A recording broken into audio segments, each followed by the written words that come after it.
on the first day, and it's not appropriate attire. So just very quickly jot down how you handle that.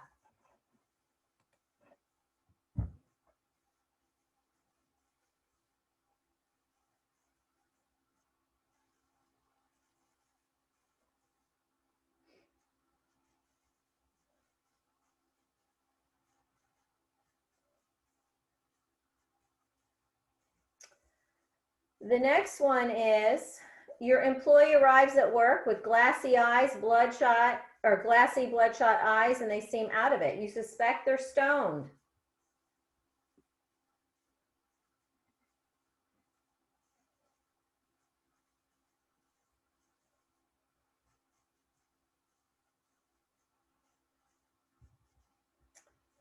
And then the third one is your employee no called, no showed yesterday. And today she just walks in and never mentions not showing up to work.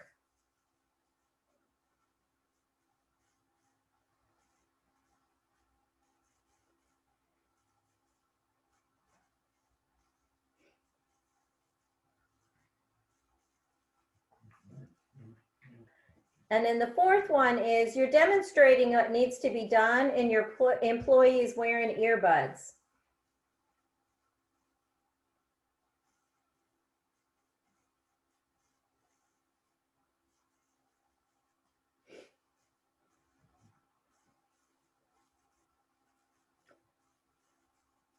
And then your last one, which is number 5. You had to talk to your new employee about always being on his cell phone throughout the workday. And then the next day he doesn't show up to work and you suspect it has to do with the conversation the day before.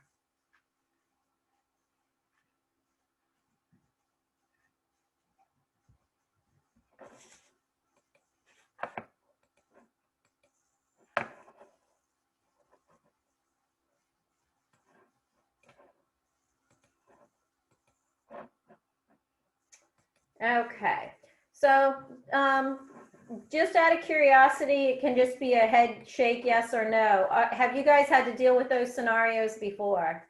Any of those scenarios before? Okay, all right. And so no for Ashley. I think you're a no nonsense, Ashley. You let them know right out of the gate. That's what I picked up on you between last time and I was like, okay, I remember her. Okay, so today's session, as I said, is trauma-informed employers. And some of these, you know, things that we talk about, they may be things that you're like, yeah, don't come back. Some you may put on a corrective action plan. And again, I'm not gonna contradict anything that you're required to do through your HR department. But one thing that I would like to do is just present things from a different lens, a more trauma-informed lens, to get some understanding of why you may see some of these behaviors, or how you could get ahead of them before they occur.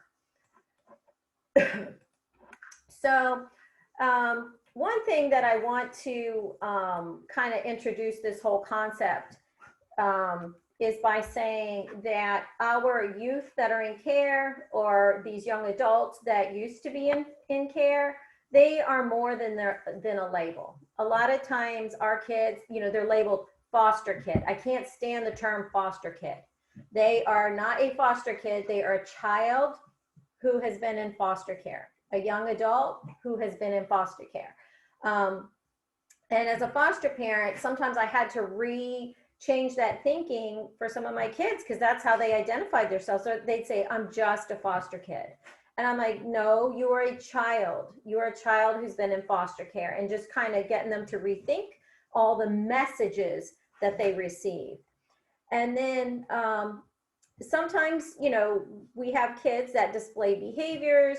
Some could be rude, some can be obnoxious, some could just be a little bit developmentally immature. And so the important piece to remember about all of this is a lot of the behaviors or possibly attitudes that you guys might see have been either survival skills or coping skills.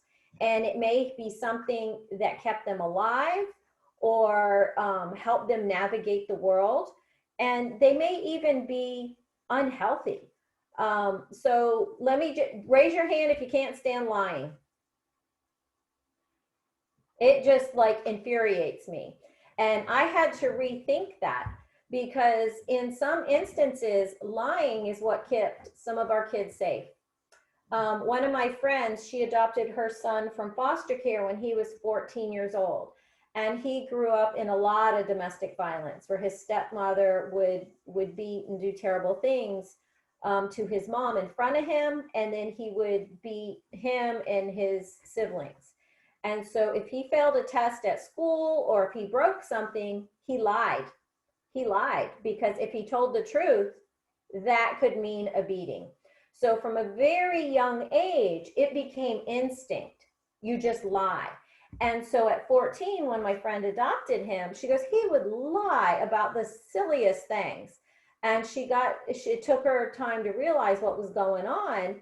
And a lot of times it was just knee-jerk reactions, because in a split second, he had to lie to keep himself safe, because it could have meant abuse by his stepfather.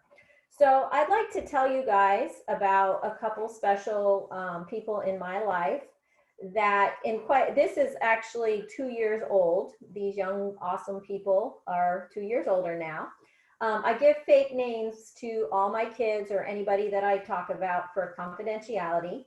But the first person I'd like to tell you about is Andrea. At the time that I did this, well, now she's 22. I fostered her for 2 years. She was from 11 to almost 13. And by the time she came to my home, she'd been in 11 different homes. She was adopted at 9. She was returned at 11. A lot of rejection, a lot of bouncing around. If you looked at her on the surface, she could be incredibly controlling, very nagging, constantly asking questions. So imagine that as an employer. You've got an employee that you just explained something and they're asking you again and again and again, repeatedly. And then she also doesn't let adults get close. She doesn't trust people in authority, because the parents, the caregivers, had always failed her. But when you dig deep past these obnoxious behaviors, because they can be obnoxious, now as a young adult, she is such an incredible planner. So where she tried to, she controlled everything because there was such uncertainty in her life. This child, she's 22, she plans everything out. If you hire her to do something, she does a lot of babysitting, she plans everything out to the detail. She doesn't let you forget things, which can be a good thing or a bad thing. She recognizes important dates, important memories, and she is hugely protective and nurturing of children. The next person is Bob. He's now 30. On the surface, he's very friendly, he's charismatic, he's attractive, and he's a go-getter. When you see him, you're like, yes, I want to be a part of his circle. And then when you get close and you dig in deep, he's angry, he's scared, and he's avoidant, okay? The last young lady, her name, I call her Emma. She's 15 now. She is nosy, very, very nosy, always wants to know what's going on in everybody's business. She's incredibly untrusting of strangers. She's rebellious. She can be mouthy. And then a lot of times she'll mimic behaviors and presents as knowledgeable. So let's just say, Amber, you taught her something, or you just did something, introduced a new something. And then all of a sudden, Christiane walks up, and then she'll present that new skill to her, but she really doesn't have any background information in it, but it looks like she knows what she's doing. And it's very easy to see, wow, this person's got it all together, but they only have the surface piece. So then when you ask them to do X, Y, and Z, there's no follow through, because they want to present that they've got it going on and they understand everything, but they don't always understand the depth part of it. But when you dig deep, and you get to know her, she is incredibly observant. She notices all the details. So think about a type of job, where those details are really important. Because of her rebellious mouthiness, she actually saved her siblings twice from some bad situations because she spoke up when nobody else was. She also tends to fall a little bit behind in school, but she gets there. So this right here paints a picture of, you've got a choice. You could either get to know these kids, these young adults, to the characteristics on the left side. You can look at the surface. You can look at the label. Or you can take the time and do the hard work and get to know the in-depth, the real qualities. And it's just, it can be life-changing for these young people, but it also can be life-changing for you. And it's been really fun to get to see the great things that these young people are capable of. So what we're going to cover today, I've broken it up into two parts. We're going to go over I'm going to try to not go too crazy in depth. I'm trying to find that balance. We've got some major experienced people that get this stuff, understanding how the past impacts the future. And then we've got some newbies. So I want to find that balance, that sweet spot. But it's important to understand how their past is going to impact their present. Once we have an understanding of that, we're going to talk about helping today, how you can help them today to make a difference for them tomorrow. So let's start talking about the past. It's very important to understand trauma. Just out of curiosity, show of hands, does anybody here have any trauma, any research, any knowledge about trauma-informed anything? Okay. All right. And so if you have the opportunity, I would encourage you to do some Google searches or actually Amber or excuse me, Morgan, if you could type in the chat, if you're a reader, I highly recommend the book, What Happened to You? It just came out. Dr. Bruce Perry wrote it in partnership with Oprah Winfrey. And let me tell you, it'll give you some insight to yourself. It'll give you insight into people around you. And the whole book has that trauma lens. And it's a little heavy on the brain science, but plug through, it's really good. But trauma is an emotional wound or a shock, often having long-lasting effects. And one thing that we want to kind of introduce here is you may see bad behaviors, what society considers bad behaviors, but they are actually symptoms or reactions to trauma. And so that's where we gave those scenarios, and there's more going on in those scenarios than just the bad behavior that people tend to label things. And so it's also important to understand how trauma can impact the brain. So a lot of the young adults you'll be working with have a trauma history of abuse, abandonment, neglect, been around domestic violence, substance abuse in the home, those types of things. And so the influence of the family, the experience, all of that is going to impact the relationships that they have with people around them. That could be with their boyfriend, their girlfriend. It could be with their employers. And it can also affect how they deal with loss and attachment. And these things, it's with us as well. If you've experienced some great loss, that is going to affect you moving forward. And so trauma impacts human development. The three areas that I highlighted here can impact you physically, intellectually, emotionally, and socially. And I'm going to come back to that piece in just a moment. So anybody who's done any trauma classes has probably seen this thing a million times. I've seen this in so many trainings. But I think it's such a great illustration of how trauma can impact the brain. And so the left brain is that of a normal 3-year-old. The right is that of a severely neglected 3-year-old child.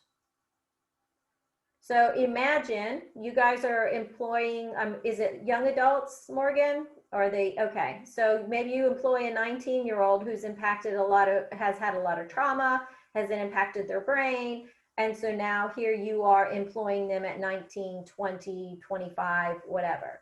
And so you won't see that, right? You can't see what's going on inside of their brain.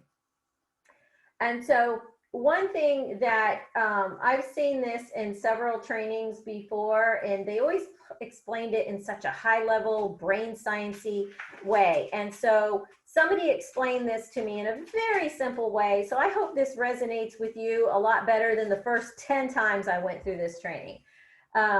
So, you know, this is just a very simplistic version of our brain, because there's so much more in our brain.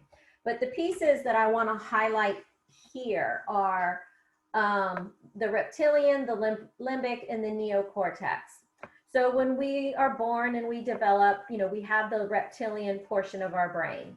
And that's the area where the instinctive reaction occurs. That's your fight, flight, or freeze. So if you're driving down the road and then you see a police car pull up behind you, what usually happens? Your heart starts pounding, you're sweating, you're like, oh my gosh, I don't have time for this, I can't afford this. And all these things happen in your body that you can't really control.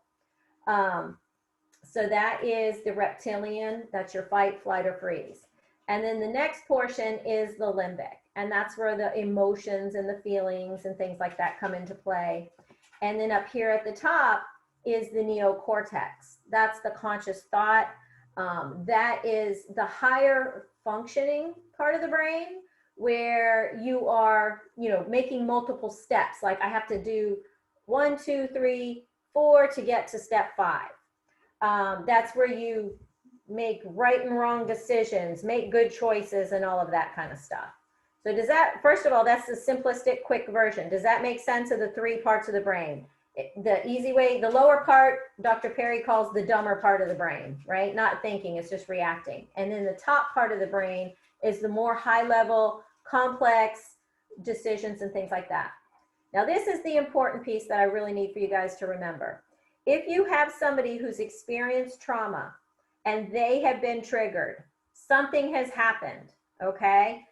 Maybe somebody starts yelling at them. When they are triggered, they will start pinging back and forth between the reptilian and the limbic, or they may just stay down here in the reptilian portion.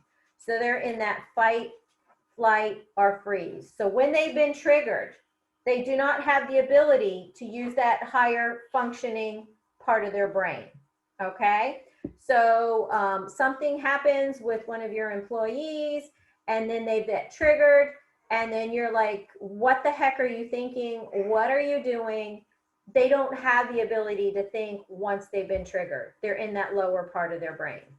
Does that make sense? No? Yes? Yes. Okay.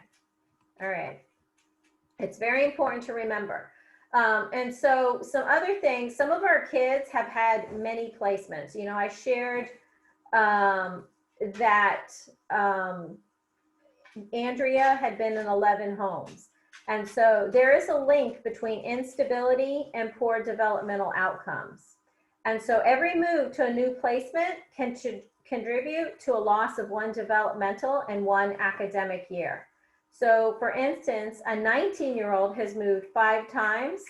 They may respond emotionally and behaviorally, act like a 14-year-old.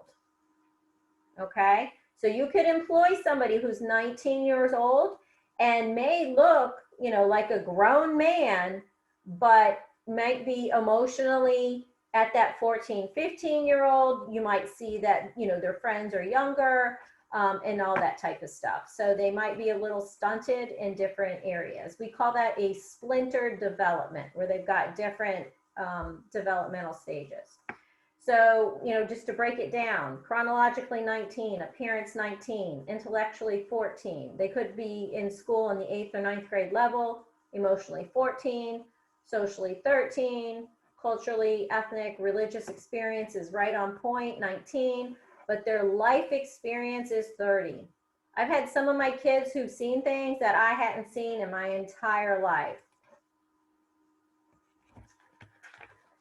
So sometimes we often say, it's almost like a puzzle piece, trying to recognize where they are developmentally. They have moments of maturity and be able to be in the present and hold it together. And then all of a sudden, they could fall apart. And not to put you on the spot, Morgan, but I know you work with a lot of our youth, and feel free to jump in, Amber, but can you think of an example of what I'm talking about here that they could seem right on point, be present in the moment, and then something happens and then they suddenly fall apart? Yeah, definitely. What I see a lot with my kids will be like, so we do all this preparation. So my job is the employment manager. So I'm helping kids all year long with finding jobs, with connecting them with career opportunities, educational opportunities related to careers. So there's a lot of planning. There's a lot of one-on-one that we do together. And then, we're writing resumes one-on-one. We're practicing interviewing one-on-one. I help them get a fancy outfit so they feel comfortable and confident. And then I'll drive them to the interview, and then they'll be asked a question that they just we didn't prepare for. They just weren't expected, or maybe they connected with the employer, or the interviewer, but it kind of made them take their guard down a little bit. And then they shared more than they were expecting, and they're vulnerable. And then they come out of that and they've just freaked out. They've just kind of, they're deflated, they're anxious, they're overwhelmed, and it's just a conversation. And interviews are stressful for all of us. I'm not dismissing that, but a simple question can just kind of have them tear down their whole facade of strength and ability. Just one or two words just kind of cause them to fall apart, like Anna said. And you don't know what those things are before you are in that situation. Then you see them falling apart. You're like, oh my gosh, what did I do? What did I say? And it could have been your body movement. It could have been you putting your hand on their shoulder, and they just weren't expecting that. And they just kind of that puts them on guard, and then they lose the ability to stay in the moment, and you've kind of lost them. So it can be the smallest thing that kind of causes that to happen. Thanks. That's actually a perfect example. So Andrea is 22, and is anybody familiar with Public Allies? So we have Public Allies, and I'm probably not going to do a very good job of describing it, but basically we work with nonprofits to employ our youth, and then we put them through this leadership development thing. And so Andrea was all pumped up to do it, and then she did the one-on-one interview, she did okay, and then they did a group interview. And she saw all these people who had it going on in life, and it shut her down. She dropped out of the whole thing. She called me a hot mess. And so that just kind of goes into that whole, she got overwhelmed, and it was just too much for her. So those are some examples. So coming back to trauma and the effects of the multiple moves, a lot of times it is ingrained in them that if you mess up, you have to leave. So think about Andrea, who's been in 11 homes, right? She has been asked to leave by some of her families. She was adopted at 9 and given back at 11. So not only did she lose her biological family, she lost her adoptive family, right? So in that, she had that mindset. So imagine employing somebody who's dealt with all this rejection, and then you want to go sit down and talk to them because it's part of their development. Maybe they did something wrong. And then all of a sudden they just don't come back. And because in their mind, they're already going, oh, I know where this is going. I've had this talk before, and then I got kicked out of my home. So before you fire me, I'm just not going to come back. And so sometimes that's some of the stuff that you can see. They may not know how to work through challenges. And I'm, happy to say well, let me back up. So with Andrea, the first 6 months she lived with me was pretty rough. I mean, she cussed me out on a daily basis. She kept telling me she wanted to leave my home. And I was like, little girl, you know, when you're in my home, you know, we work on things. We work on our problems. She called her case manager. She called her guardian ad litem. She did everything she could to get out of my house. And at the 6th month, she cussed me out in one moment and goes, I know, I'm not going anywhere. And I was like, yay, that was success. And so then that spilled over into her education. And then also because she went to a forever family, that same thing, like, you're not going anywhere. This little girl has been employed since she was 18 years old and she is 22. So when you get those supports and those not giving up, and she's dependable. She's that little girl with the planner, right? If you hire her, you tell her she's got to be there at 8 o'clock, she's getting up at 6:30 and she's showing up 15 minutes early. And so I'm just telling you these things so you can understand what's happening. They may get defensive, they may give up, or they may get angry. Andrea struggles with constructive feedback. So I've had to change the way in which I deliver that to her. They may not have had many positive social experiences. And they could have challenges with relationships and not fully understand healthy relationships. They could struggle with trust and attachment. They may have gaps in learning, lack of life skills such as financial and time management, the professional dress and conduct. You know, I think back to when I started out, my dad was there with me every step of the way. He literally at like 16, he's like, you're getting a job. He drove me to Captain D's and he's like, you get in there and you get that application. He told me how to shake hands. He told me all of that stuff. And, you know, our kids don't have their biological parents oftentimes, and then sometimes they don't have that positive role model. They may have poor communication skills, and that comes back to, again, what I mentioned, the receiving and the giving of constructive feedback. So, oh, what happened there? Oh, there we go. Anybody have a psychology class before? Thinking back way in high school or college? Familiar with Maslow's hierarchy of needs, right? Okay, so I'm not going to go about that in depth, but I do want to highlight something that may resonate as it relates to our kids. You know, so the short version of this is, you know, if your psychological needs and your safety isn't met, you're not going to get to these higher areas. So thinking in terms of our children, if they are struggling with housing and they are living out of their car, or young adults, if they're living out of their car, or maybe they're getting kicked out of their place and they're couch surfing, it becomes more challenging for them to meet those higher levels. The other thing is what their perception is. If they don't perceive themselves as safe, they could be safe. I had this happen with some of the kids I fostered. They were safe in my house, but if they did not feel safe and perceive that they were safe, they're constantly, you know, looking around and assessing and trying to figure out what's going on. So it may be a struggle for them to like go to school, to learn, do those higher functioning things. And so I wanted to introduce 2 potential adaptive responses that you may see. And you may even see this in your friends. Maybe you have some of this yourself. But 2 common adaptive responses are hyperarousal and dissociation. So with hyperarousal, you will see extreme alertness, easily triggered fight or flight reaction, possibly when there is no danger. And so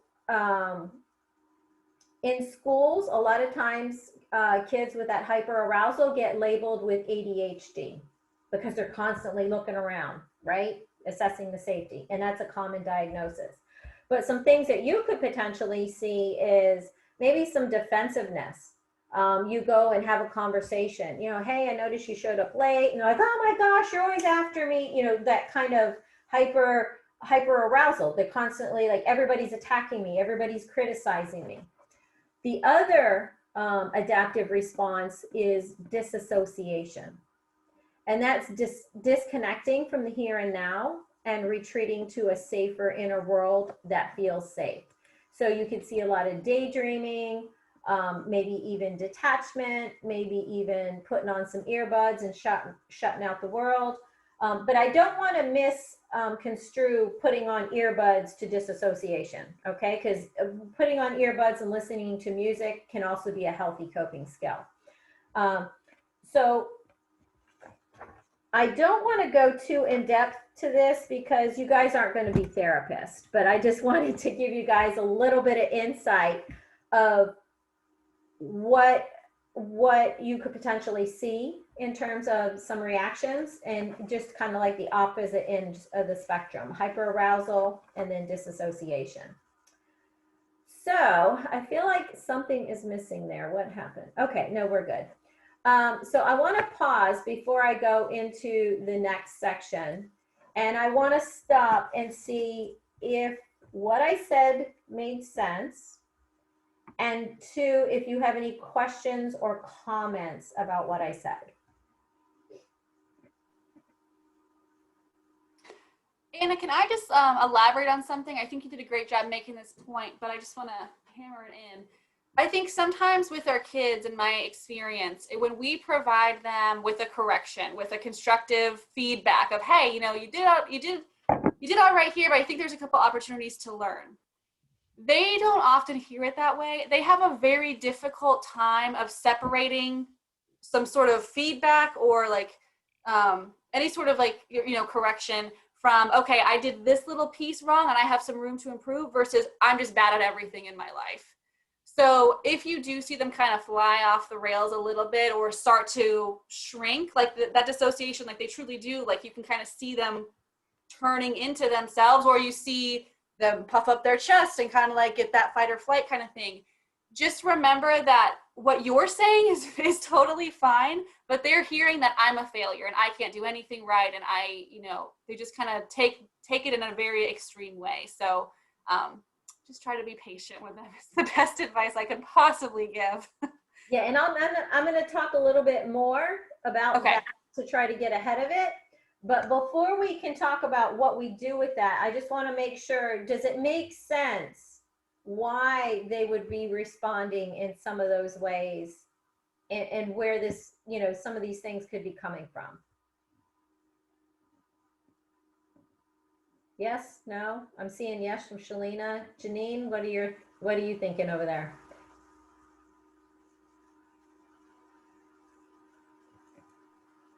No, I'm good. I mean, that makes perfect sense to me. Okay. How about you, Miss Veronica? I'm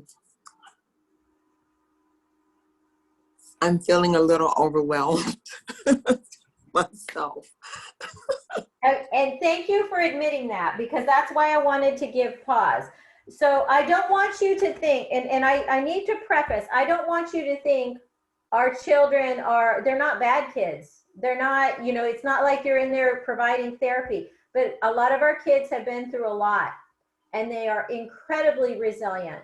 And they, like, I'm getting goosebumps now just thinking about how some of the things that our youth have seen and have been through, and all they need is for somebody to go, okay, I see you, I see your struggles, and I'm going to give you a shot.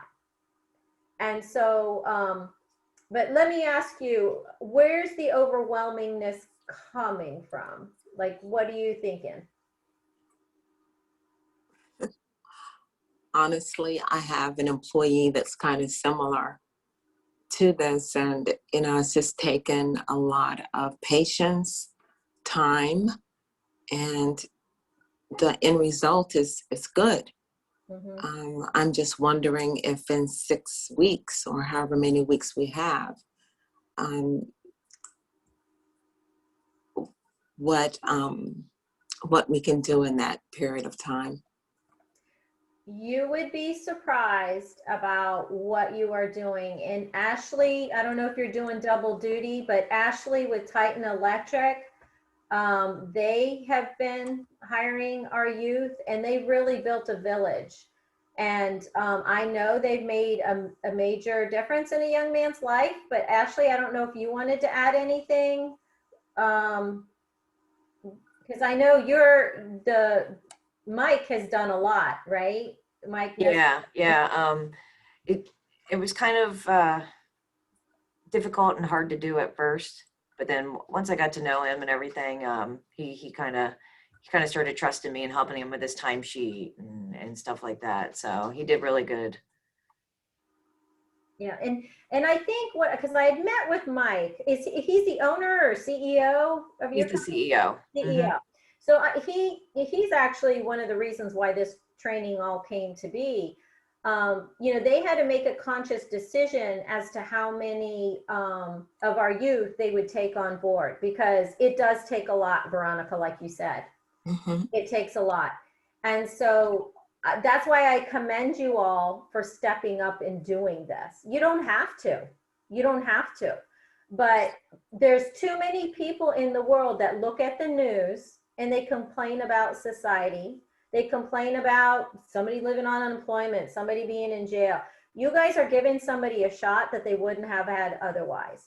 And so feel good about what you're doing. Feel really good about it, but also manage, be realistic about what you're capable of.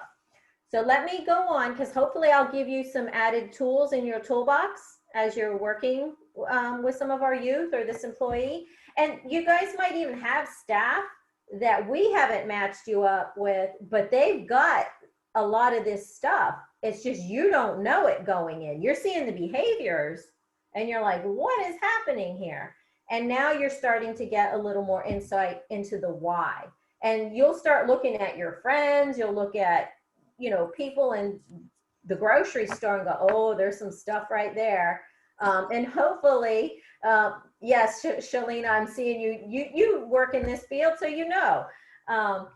we all got stuff. Some of us have bigger stuff, and it impacts us all. So let's talk about helping today to make a difference tomorrow. So, as you guys have already illustrated, your commitment is key, and it is a big commitment. So we're going to be talking about being trauma informed. I just gave you, it's not even the tip of the iceberg what I talked about today. But if you read the book, What Happened to You, and I highly recommend, don't do Audible. I did it on Audible and I kept rewinding, but I would get the book and highlight and all that kind of stuff. Excuse me. We're going to talk about the 3 R's: communication, building a team, accountability, confidentiality, and of course, professional dress.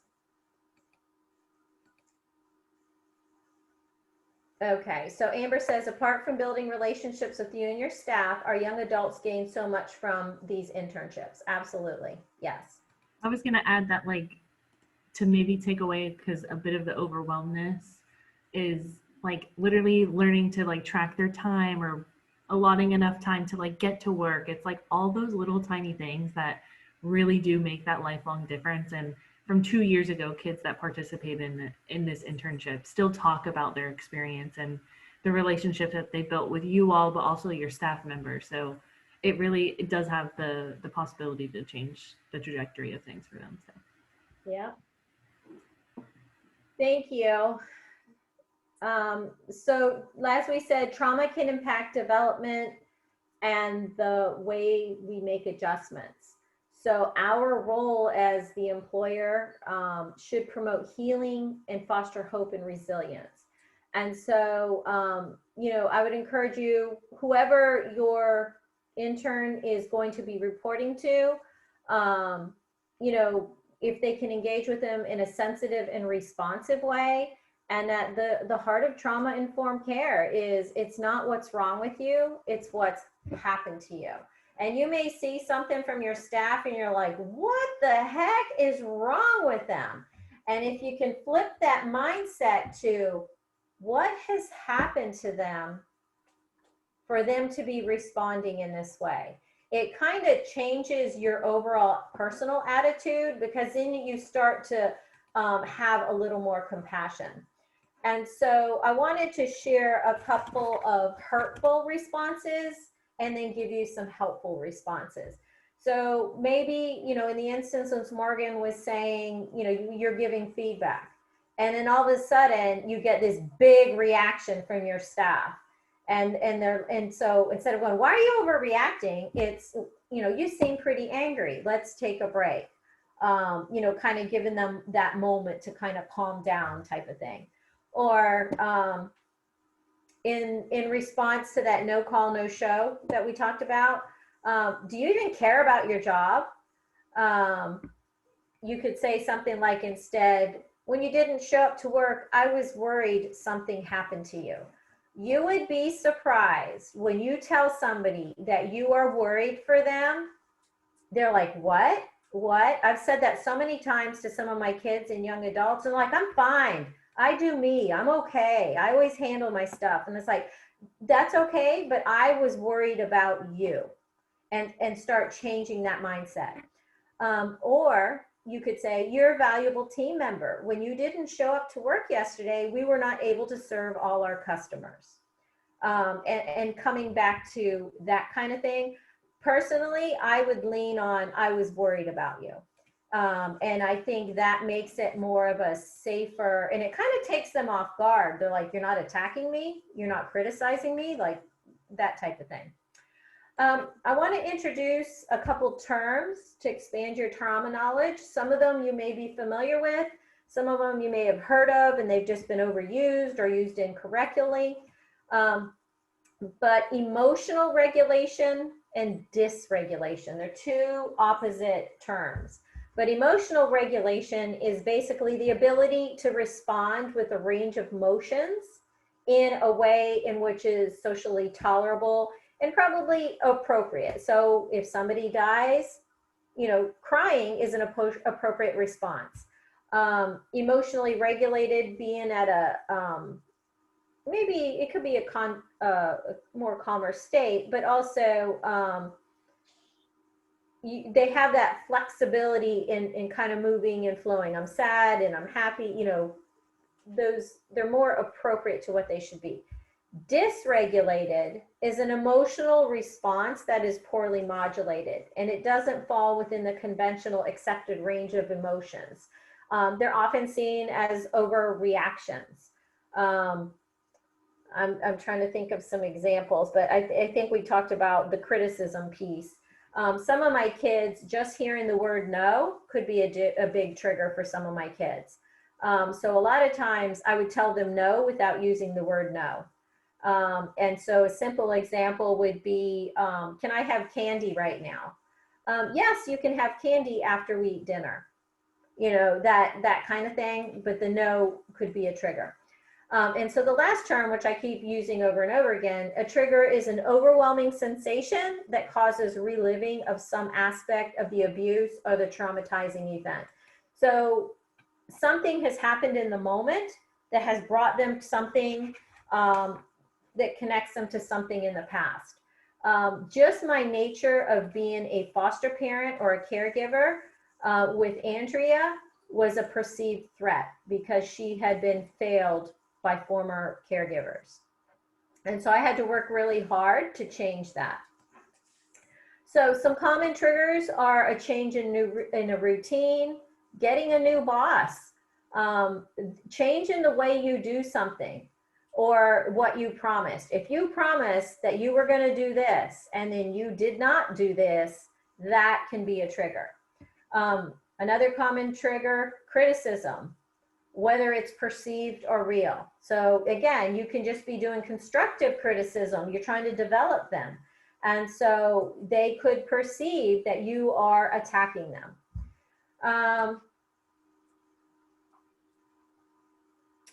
Do we have anybody, so for helping fields, similar stories. So do we have, what I mean by that is, do we have any interns that are working in the child welfare system? So just by nature, so if we have a former youth that was in foster care and now they're working in child welfare, they could be triggered by some of the stories. So like if they go to a staffing, then they could be triggered. I don't know what the connection may be for you, Candace, working at the Pet Alliance. So I imagine you might see some animal abuse there. There could be some potential triggers there. I don't know, but that's just something to be mindful of. So how can you help with triggers? Consistency, having that routine. Let me, hang on 1 second here. I just want to check something. Yeah, having consistency, and the same time we do this or the same way we do this, having clarity of role. And this is the important piece. So you guys have not started working with your interns yet? Okay, so this is what I can do. And this, Veronica can help minimize some of the nervousness, is start thinking about who your intern is going to be reporting to. Sit down with them, share this information with them, and then start outlining and thinking about expectations. And so we've told you what some of those triggers are, getting constructive feedback. So think about how that supervisor is going to be delivering feedback.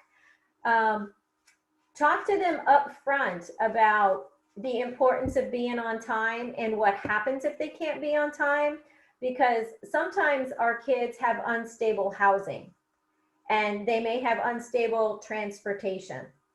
And so we want to make this a safe space, a safe learning environment. And I get, you guys are trying to run businesses and you're like, oh my gosh, I'm worried about housing and transportation. No, you're not. That's what our role is in the child welfare system. But what we want you to understand is there may be other barriers, and there are resources for us to help our youth. When you are giving, and let me come back. So that clarity of role is clarifying what your role is, what their role is. And do you remember when I talked about the young lady who would always present like she knew what was going on? Like she saw Janine do something, and now she's interacting with Amber, and Amber doesn't know. She just saw Janine do something for the first time, and then Janine is like, oh, hey, can you go do this? And she has no clue. A basic thing like, oh, go load the copy machine. What does that even mean if they've never had a copy machine or used a copy machine before? And you don't have to explain everything to the letter, to the detail, because it'll be overwhelming. Let them know who to go to for the questions. It's okay if you don't know something. Morgan is your point person. If you're uncertain, go see Morgan and tell them that multiple times, because a lot of times our kids have become self-sufficient and do not trust people to ask for help. And so then you go to Morgan. Hey, Morgan, we just hired this young person. Please check in with them multiple times. So now you've got a partner. It's not all you. So then Morgan goes, hey, how's it going? And checks in. Strength-based feedback. So, and I imagine a lot of you guys do this with your staff anyway, when you're doing coaching and whatnot, but start out with the strength. Oh, we're so glad that you're here. You do this really well. I just wanted to, provide some clarity on some things and try to stick with the strength-based if possible. Establishing deadlines is very important. I remember we did this, I think with it was one agency, and they're like, yeah, I told her to do this project and she never did it. But nobody ever told her when to do it. So what she was doing was all the things she liked to do. And so be very clear, being concrete of, I need you to file these papers and I need it to be done today by 3. And then show them what filing looks like. They may not have filed before. Okay, so you pull the T file, and then you go to the file cabinet. Here are the T's, you place them in the T's. Okay, and then have them demonstrate it. Because if you say, do you got it? They'll go, yeah, I got it. And they don't got it. And then the next thing, they don't show up to work the next day. So demonstrate, have them show it to you, and then do check-ins. And I'm telling you, once you get them going and they feel good about themselves, and then do a check-in, go, oh my gosh, you did that so well. You are building them up. You're encouraging them. If, allowing them to step away and take a break when needed. So you might see them, the breathing starts, and you see in the body language, right? And so maybe you need to give them a moment, or maybe even walking with them. Say, hey, why don't you come with me? Let's go for a walk. Have you seen the break room? Let's go check out the break room. And then you're walking with them and you're talking to them. And how's it going? And just that mundane conversation. And then hopefully it'll calm them down.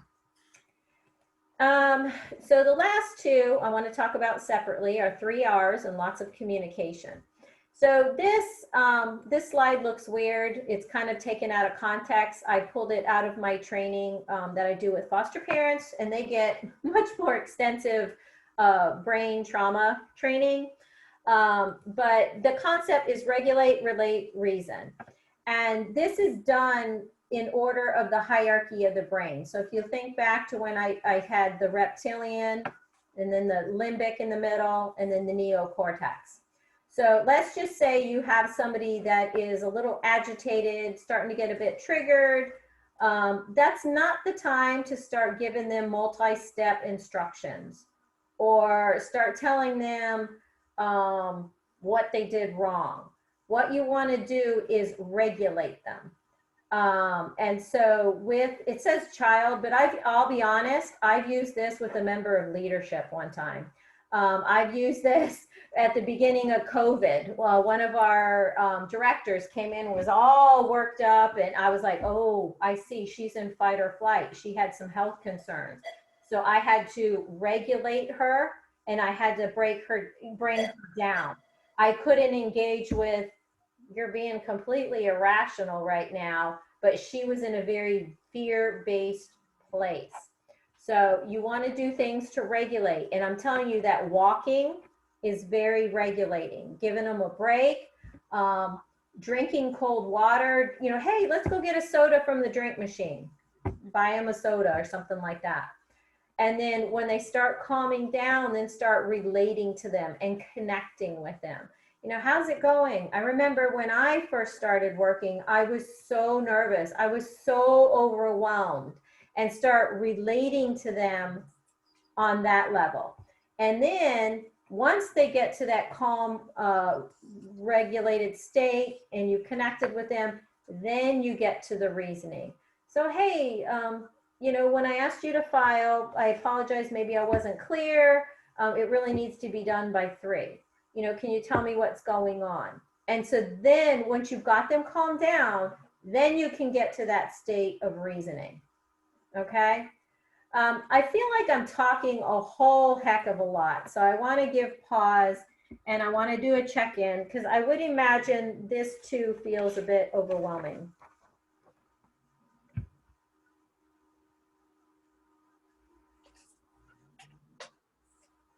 So has anybody ever done regulate, relate, reason without even realizing they're doing it?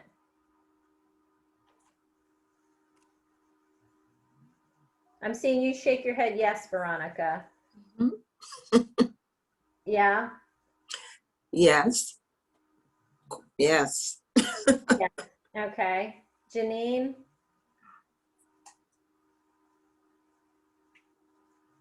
Oh, you're on mute. No, yeah. All the time. All the time. All the time. And I don't realize it.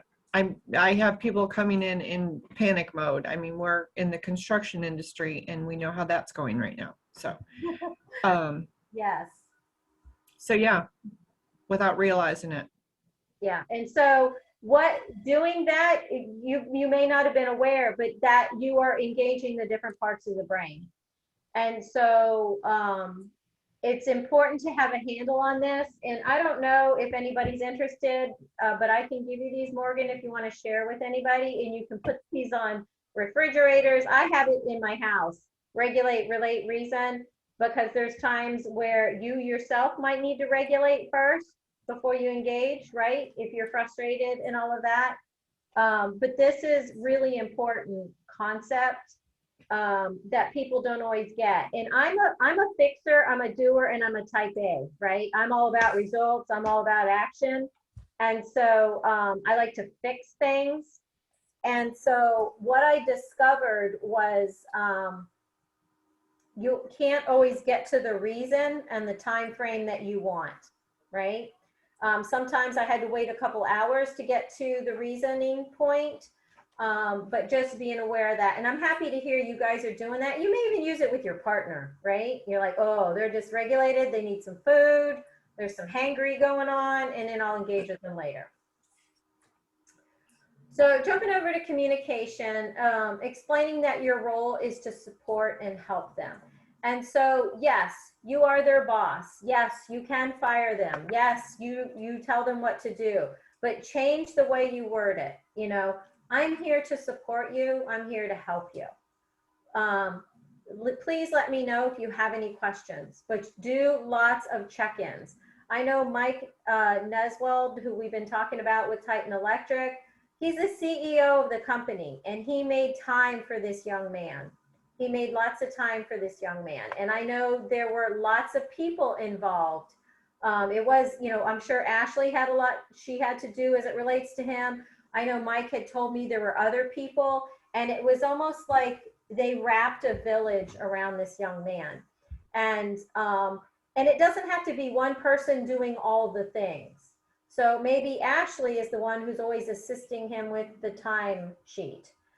Maybe it's somebody else that's checking in. Do you understand the steps? Do you understand the task?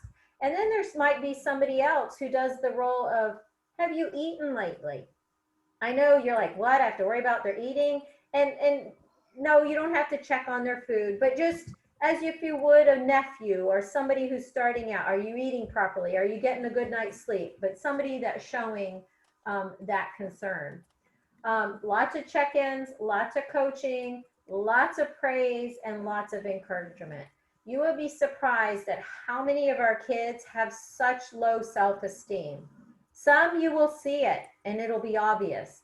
Some of it you will see the, I'm the greatest, I'm the best, let me tell you what I did, I can do this.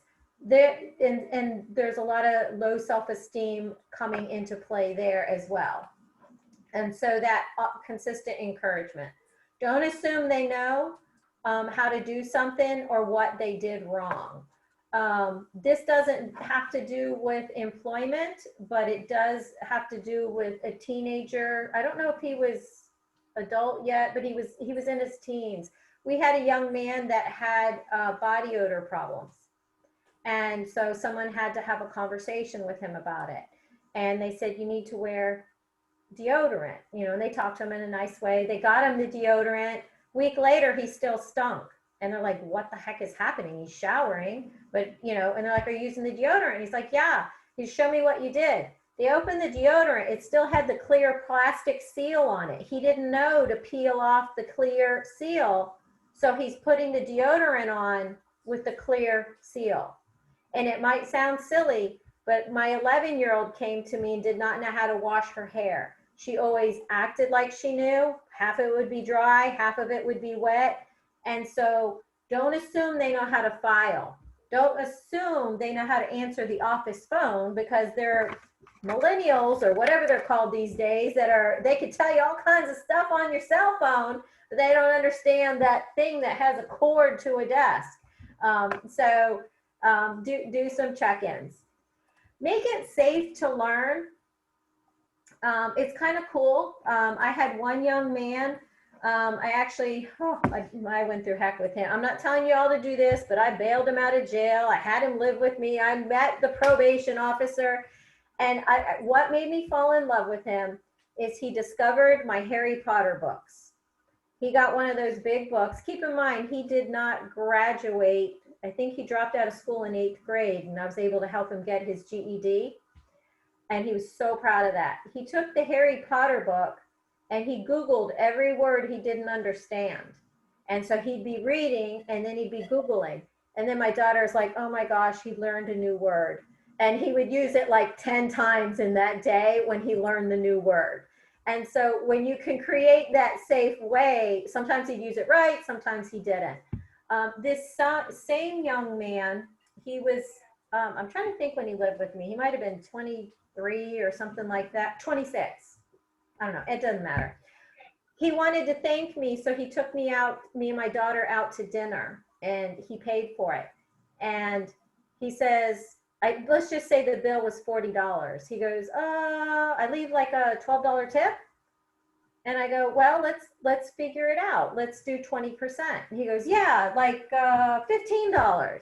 He didn't know how to figure out the tip.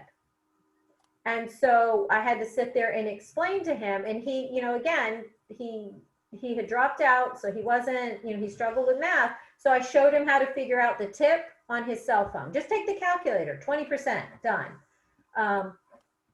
And then start, smell, and build. This can seem overwhelming, but you will see some incredible, incredible strengths in our kids. That child that was mouthy and, the little rebel, she will fight for a cause. She will fight for what is right. She notices the little details. She sees things. And then demonstrate everything, take them through, show them how to do it, that type of stuff. Social skills. You may have some youth that are on point with social skills, and then some that struggle with the professionalism. And Morgan, you guys offer support with that or no? Yes, and I do just want to assure everybody, if you guys have an issue that you need to work through, if there's a conversation or just a concern like professional dress, and we actually do buy the kids clothes, so if you guys can tell me what they need to wear, jeans, work boots, a professional nice blouse, I can order that for the kids, so that way they look nice on their first day. But I am here to troubleshoot all that kind of stuff with you. So if there's an issue that you're having, that you're noticing, but you're not knowing how to handle it, call me or email me and we can work through that together. But Amber and I do a lot of professional skill building with our kids, even year round. We meet once a month with them as a group to kind of talk through maintaining positive attitudes, professional communication strategies, all that kind of stuff. And then I meet with them one-on-one to do with all the actual, resume writing, interview prep, that kind of thing. So please use us. Please call me if there's anything you want to talk through, and I'm here to help you. And that's what I love about this. So you guys could hire somebody that on the surface, they seem great, and then all of a sudden they're a hot mess. You know what I mean? They've got all these different things. But you may hire one of our youth that, starts out great, and then all of a sudden they're struggling. The beauty of this is there's so much support. And if you use Morgan and Amber, so you're not out there with this employee that you're like, oh my gosh, what have I done? Just know there's supports, there's resources, and what you're doing is so monumental. So we want to work with them on those employment soft skills. They may not know how to interact or know the difference between interacting with a boss in a work environment versus hanging out with a friend. And so, you can try to coach them. If you feel like they're getting a bit sensitive, call Morgan. Hey, Morgan, this is what I'm observing. Any advice or anything that you could do? Maybe Morgan can gently check in and go, hey, how was the first day? And then Morgan can give some reminder skills. Don't forget when you're interacting with your boss, and they don't even have to know you guys have had a conversation. A lot of times kids, get these kind of skills from clubs and sports teams, but if a child has been bouncing around in foster care, they haven't been given those opportunities. This actually came, I think, peer-to-peer social interaction. Mike Neswold, I think, recommended that, pairing them up with somebody that can kind of help them, and just being aware that they could be at that quick fight or flight thing could play out. Build your village. I think Titan, from what they've said, they did a great job of surrounding this young man, and it hasn't been easy. He was very vocal about that. It hasn't been easy. Doing lots of check-ins, assigning him a mentor, And to do this, you really have to have investment from your leadership team. Okay. You know, and I think it's a testament to your organization that you guys are here and that you are offering this chance to our youth. Another thing to be mindful of is confidentiality. It is their story and whether they choose to share if they were in foster care or not. So please don't go around and go, oh, we hired somebody that was in foster care, or asking them, were you in foster care? And so kind of let them guide that. I have a coworker that I work with in child welfare, and nobody knows that they aged out of foster care. Nobody knows. They don't want anybody to know. I am privileged enough that they shared that with me, but to this day, this individual feels like they will be judged and is very, is almost petrified to even share this. And then I also have some friends or some youth that they own their story. They'll tell everybody and anybody. So again, being aware of that. Now, so I've given you all this insight and you understand that they have a story, they've got a trauma history, and you have to look more in depth to not just the behaviors, to what's happening. But at the same time, there needs to be accountability, okay? So they don't get a free pass for not showing up. They don't get a free pass for not doing their job. But hopefully you'll give them coaching. And so there's a distinction between empowering versus enabling, okay? It's not because you've experienced trauma, you get to do all these things. I get it. It's understanding their story and trying to meet them where they're at, giving them coaching opportunities and things like that. It's very important to hold them responsible. If you're encountering a challenge, identify what the behavior is and deal with it directly. And I'm not saying, you know, somebody walks in late and you walk up and go, so you're late, what happened? It's kind of doing that, let them get started, kind of, you know, hey, you got a minute? And just think about you just even going, hey, when you have a minute, I need to talk to you. I can tell you, me as a 54-year-old woman, when my boss says that, that triggers me. I'm like, okay, what have I done? Let me go through my list. And I'm already getting nervous. So be mindful of how you say that. But, you know, kind of, hey, I just wanted to check in. How are you doing? I noticed you're a little late today. Is everything okay? And entering the conversation in that way. And again, you guys may already be doing that, but you will start to see the distinction. And I think, Veronica, you very much see that with your one staff. And so being mindful of how you deliver it, but at the same time, you have to be accountable. And then avoiding triangulation. So when you're building a village, you're also at risk of triangulation.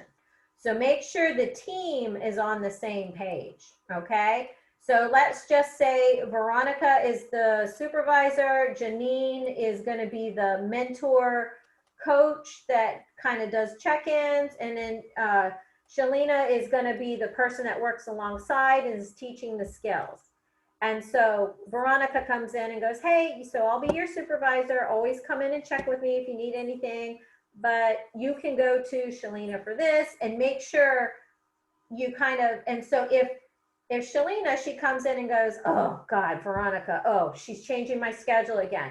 So then Shalina, you direct her back to Veronica. You direct her back to Veronica. Don't be like, oh, I know I can't stand her too. Get rid of that triangulation. You know how that is. I mean, it's, if anybody's ever parented, or I'm sure you have staff that way as well. They go around and they ask everybody until they get the answer they want. And so establishing those roles is very helpful. I think Morgan already addressed the professional dress. I love that, you know, that's not it shouldn't be an issue for you guys as employers, and that shouldn't be an issue for our kids. But sometimes we just have to remind them. So I want you guys to look back at your notes that you took at the beginning when we talked about your new employee shows up to work with a belly shirt on the first day and it's not appropriate attire. Would you respond to that in any different way? Or were you already spot on in the way you would handle it? Like knowing this, so in this case, if a child or if a young adult shows up in a belly shirt, maybe that's the only clothes that they had and they didn't check in with Morgan, those types of things. Now I know some of you, and I want to say probably tighten, some of you have to have work boots. So you have to have a minimum standard, like you can't work unless you have those work boots because of safety issues and things like that. So you may have to send them home. I don't know, but let's think about some things, how we can get ahead of it. I don't know if you could reach out and call them and say, hey, the day before, do you got these things? Are you ready? Or if you could reach out to Morgan, if you don't have that kind of time, say, hey, Morgan, do you mind reaching out to this young adult and asking them if they are ready? Do they have the dress code? Do they have this? Does that make sense?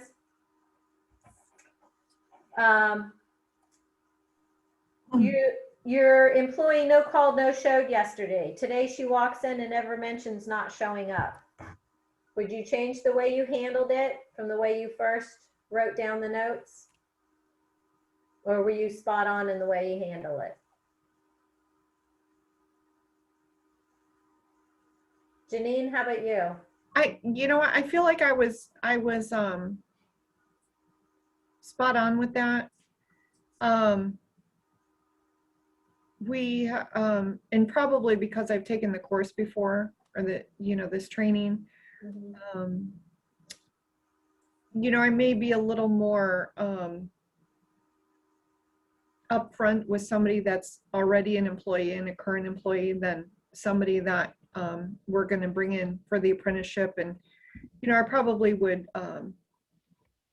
once they, we had an issue like this last 2 years ago, and really it was about communication and just finding out what happened and getting to the root cause, and making sure that we all work together to make sure it didn't happen again. So I think that was the key, and we handled it. I feel like we handled it very gently, and we moved forward.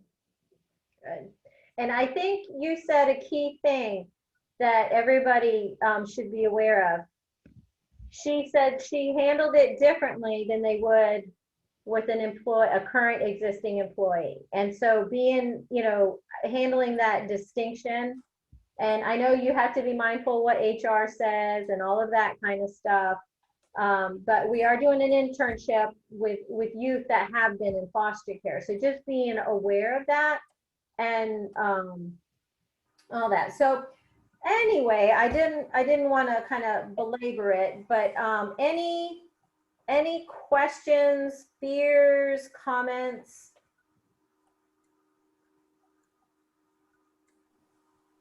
I'm going to pipe in for a minute. I hope you guys don't mind, but I just want to say, Janine and Ashley, I know Amber has said such great things about how you guys worked with your interns in the past. And I know those two young men that worked with both of you, and I know they were awesome young men. But, I know there were some things that you guys had to work through, and you guys all handled it so perfectly. Candace over at Pet Alliance, I actually met with her and Steve, their CEO, and they've actually taken on our kids before for 12-week-long internships. And we've had some problems there with things like falling asleep at the desk because we're just not understanding that if, there's not a guest in the lobby, then I still have to be on 100%. So, we worked through that and we're supportive. Veronica, you're already doing this with your staff member. And so I know it's just a different kind of way to reframe it, but you've got this. And Shay, you do this every day with these girls. So it's a different approach, from an employer perspective, from just a resource like for them. But all of you, I know it's overwhelming. I know it's a lot of information, but I think you do these things in so many unconscious ways that it's just now being more conscious about it.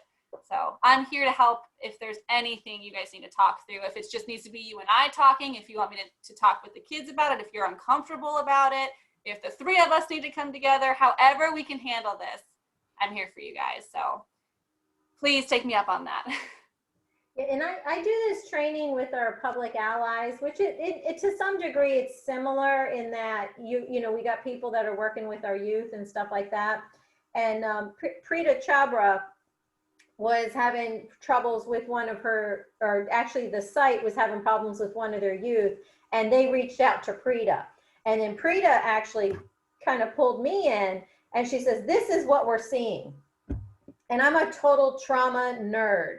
I see people, I'm like, you know, I'm not a therapist. Let me be clear. I'm not a therapist. But for some, I think my superpower is empathy and understanding different worldviews. And so I was able to present some ideas. Maybe this is happening, maybe this is happening, or this. And then Preeta was like, oh my gosh, that one is exactly what's happening. She was able to go back to the employer. They were able to strategize on how they can do it. And so again, and you may not encounter these problems, and that's great and that's wonderful. But I will tell you, so that young lady who came to me at 11 that cussed me out for almost 6 months, she is now 22. And she has held down consistent jobs for, 4 years. She has her own apartment. That little stinker calls me, I'd say at least 4 or 5 days a week, sometimes to ask for advice. And then 3 days ago, she called me. She goes, "Hey, just calling to check in. How you doing?" And I was like, what? She's now checking on me? She is entrusted with children with special needs, a child with a G-tube. And so she has come from this child that was stunted developmentally to this beautiful young adult that is doing incredible things. So, you know, I love this quote. It's probably so overused, but be the change that you wish to see in the world. And I do believe that you guys are doing that. You are taking on one young adult, you are coaching them, you are mentoring them, and you could be all the difference in the world. And Veronica, 6 weeks, you are making a difference. I'm telling you, you are making a difference. Even if they never see you again, they're going to remember. So can you send a copy of this recording to us, the video and recording? Absolutely. Yes, I definitely will. Thank you. I'll send you the PowerPoint as well. Oh, I did want to, I'm going to put it in the chat. And again, I have a tendency to overshare on information because I always assume everybody is equally as enthusiastic of studying brain science and trauma and all of that kind of stuff. But this, I put it in the chat, and then she can also email it to you. It's a write-up on the adolescent brain, and it's a connection to foster care. And you can just skim it and get some points in there as well. But thank you guys. This was a fast hour and a half for me. I hope it was for you. Thank you for what you're doing, and just know there's lots of support. I will be emailing you all the recording, the link that Anna just sent, and if she sends over the PowerPoint too, and then I'll be following up with each of you about dress code. I think we already have schedules and all of that, but we'll be in touch. So Thank you. Thank you guys. Bye. Have a great day. Bye.